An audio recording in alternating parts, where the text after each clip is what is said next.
Dan kita melihat, walaupun dalam peringkat kita sendiri, pelbagai kajian yang dibentangkan bahawa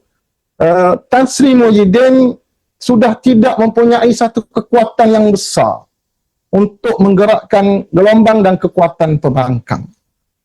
Sebab itu, apabila keputusan yang dibuat oleh PAS pada hari ini, saya kira satu keputusan yang melihat kepada tindakan politik pada masa yang akan datang. Kalau kita ingin menguatkan blok pembangkang, tak dapat tidak,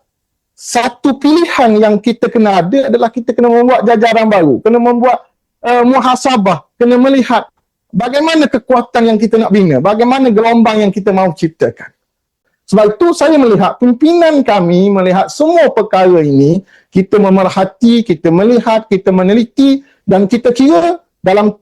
keadaan sekarang pilihan raya around the corner, dan kita tahu bahawa rakyat melihat mahukan satu gabungan pembangkang yang kuat, tidak ada cara lain, kita kena melihat kepada jajaran baru, kekuatan yang baru, dan kami membuat satu pandangan bahawa hubungan dengan Bersatu disebabkan oleh beberapa isu, kita kena putuskan dan kita memilih satu jajaran, satu gelombang yang baru, mengekalkan Datuk Seri Hamzah sebagai Ketua Pembangkang. Jadi itu jelas.